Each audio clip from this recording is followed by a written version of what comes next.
All right, what's up, guys? Today I want to talk to you about my TOA Hell path for the rotation starting in January. So I know I've got the crazy sun, it's just where I'm sitting, so enjoy the stripe look.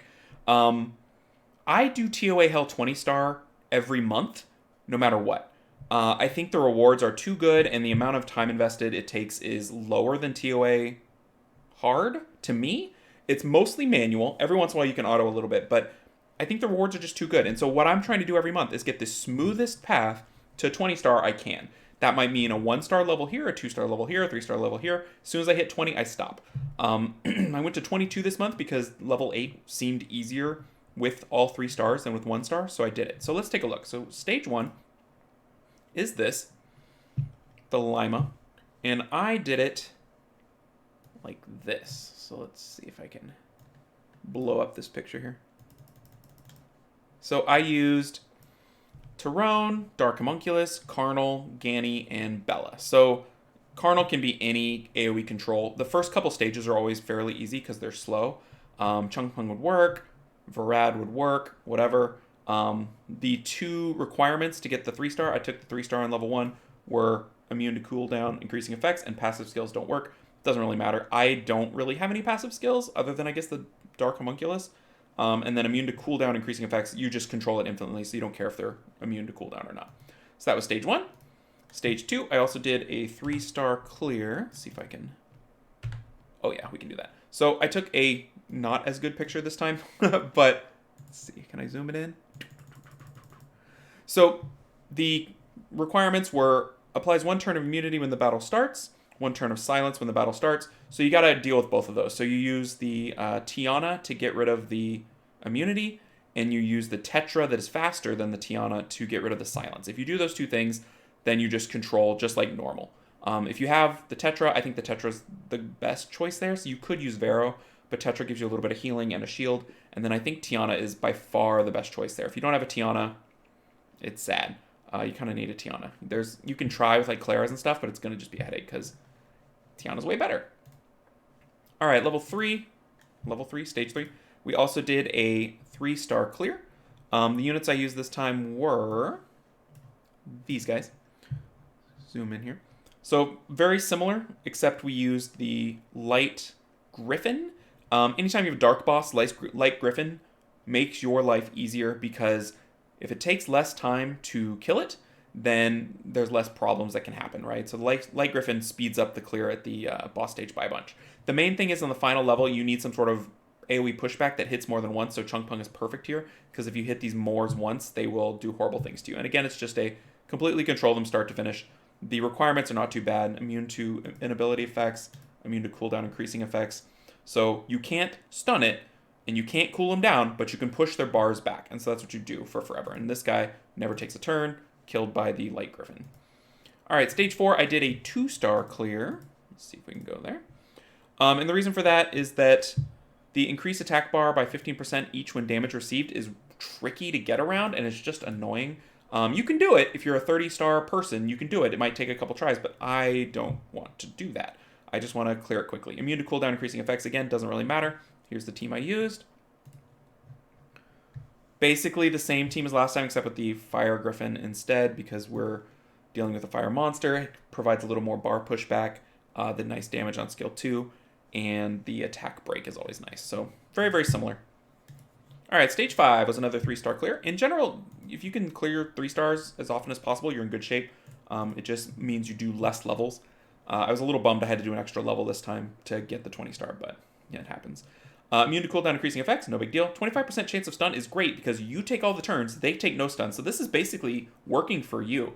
If you ever have a monster that's not doing anything, you just attack it with your skill 1 and you have automatic despair. They never attack you. So it's every once in a while you'll get a requirement that's working for you. You can't cool them down, so you just control them for forever. Again, here's my team on level 5. Same team as last time. If you can get a core kind of team, you can rune them up, and then you never have to sweat it because you just use that stuff infinitely, right?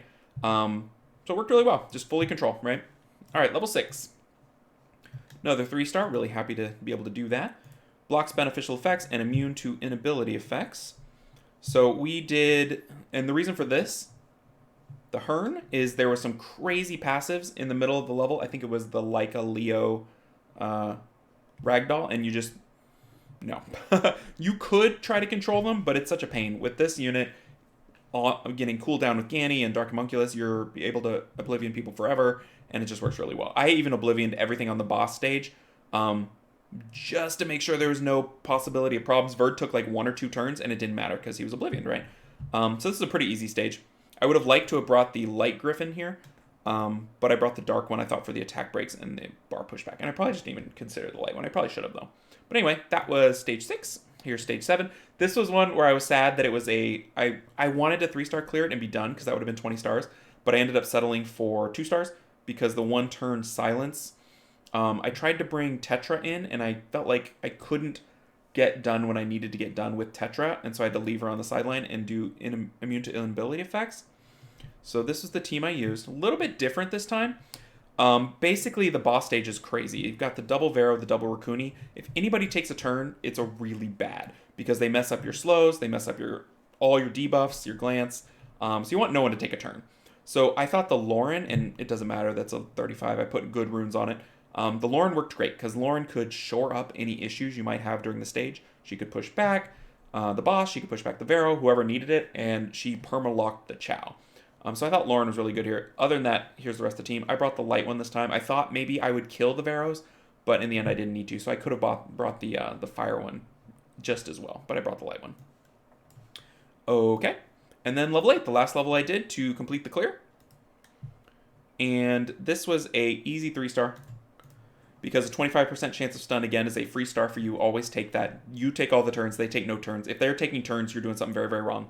Block beneficial effects was fine, because the only beneficial effect I had was this. So all I was losing was my speed, right? And it worked out, because you've had the Martial Cats in one of the stages, and it blocks their revenge stuff. So it actually helps you. Both of these were helpful. So I only needed 1 star, but I was like, I'll take free crystals, so I did both stars. And let's see here. Is this my team? This looks like exactly my team. Yeah, so I've got the picture here on the left. This is exactly the team I used for this stage. So pretty easy clear. It used to be crazy hard, and it's just not as much anymore. The main thing is you got to rune up the monsters for it. Pretty high priority when you're doing your PvE runing. So I basically did R5, dungeon teams, and then I did TOA Hell as my 3rd priority thing for runes. And then after that, I did everybody else. So AO, AD, stuff like that. So here's the runes of this team. So 249 speed, need lots of accuracy. And then the rest is just survivability, right?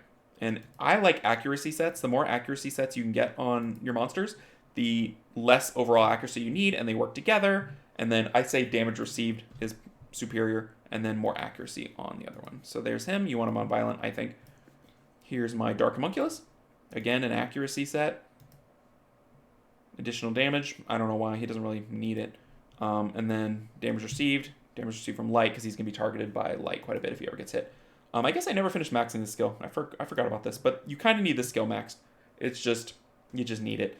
You might not want to throw Devilmon at it, but I think in the long run, I mean, I've spent, 3, 4, 5, 6, 7 Devilmon. I've completed TOA Hell over 7 times, so I think it pays for itself, kind of. And it's just an investment you'll use in PvE for forever. So he's got 43% accuracy, but he's got an accuracy set here, and the one from Tyrone, or Tyrion, I don't know. So he's up to 63, so that's pretty good. Here's the red guy. He's on Violent Broken. Survivability is pretty important, and accuracy is pretty important. I would like to have him on more crit, but, you get what you get. So that's how he's ruined. You want him to go before Tyrone, because he puts the slowdown, and then that'll let Tyrone immediately do this to take away all their bar. He can proc into it if you don't bring the red one. You can do this and then proc into it, but it's nicer to have it all lined up. Here's the Ganny. Violent Broken, or Violent Blade for whatever reason. I should probably try to switch into accuracy if I can. Crit damage received, that's not a great one. Damage received from fire, okay. Over here, accuracy on 3, that's what you want. He's already maxed, but yeah, no. What are you going to do? I think his survivability is a little funky here. I need more HP, but he lived, so it was fine. Here's my Hearn on Swift. Lots of accuracy. Violent would be better, but, you get what you get. Other monsters I use. Let's see. Let's go through my chart here.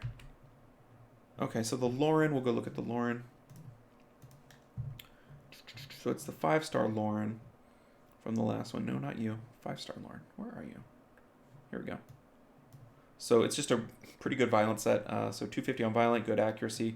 No artifacts, obviously, but can't have artifacts on a 5-star. If you have a 6-star, you can give it artifacts.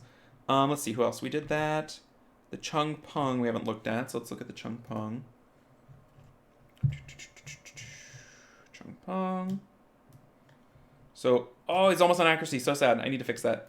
But close. He's on Despair. 255. Good accuracy. Everything else is survivability. Probably could put him on Violent. I've been farming a lot of Violent, so I probably should because that's just better. You don't really need the stuns as much as you need the pushback in TOA Hell. All right, other monsters. Nope, we showed you all those. We haven't seen the Light Griffin yet. So let's go look at that. He's on Violent accuracy, so it's always nice when he gets included. I need to bump up some of these runes. But doesn't need skill ups. Damage received from Dark. It's good. I probably have a better one than that. Damage dealt on Dark is excellent. Skill 2 crit damage, that's a nice one. So yeah, that's how I have him ruined. He doesn't need accuracy at all because he doesn't do anything. So that's kind of nice. But he can provide accuracy to others. Is that the last one? I guess the Carnal. Oh, I guess the Tiana. The Tiana's not the same. Did I show the... I don't think so. Let me see. We'll show the Blue Mermaid. So she's just as fast as you can get her. Not really. She's the fastest, right? You just want her fast. Swift is fine. And I have to slow my Tiana down for this content. I always just switch out the slot 6 into something else because I need her to slide underneath and it doesn't affect anything. So Tiana is just under her in terms of speed. And then the only other monster I haven't shown is the Bella and the Carnal. So Carnal's new. Here's Carnal. I just wanted to use Carnal this time. He's not really well ruined for this content. He's not fast enough. His accuracy is pretty good, but you need him fast. You need everybody faster in this. Like, using him for level 1 was fine, but you can't use him for the rest of it at that speed. You need everybody at least like 240. And with the speed lead too. Okay, and then the Bella. Let's see, I haven't shown the Bella. On accuracy again. I think accuracy is so good. And if you're farming Alunia nonstop, which you should be farming Alunia nonstop, it's pretty easy to get these nice little accuracy sets. They kind of pop up and you don't need them for anything else. So they're pretty good. So that was my TOA Hell 20 clear. It's a pretty easy month. I would highly recommend everyone do it this month, if not every month. I think the rewards could be a little bit better because it's supposed to be harder, but they're pretty good. I mean, I like the crystals. I like the Devilmon. I like the LD. So I'm going to try to do these every month because I clear it every month. So maybe it'll help people with their clear. And I can do it pretty quick, so hopefully I can get it up and out to you guys in a timely manner. So, all right, guys. Hope that was helpful. And good luck to everybody else attempting TOA Hell this month. And I'll see you in the next video. Take care, everybody.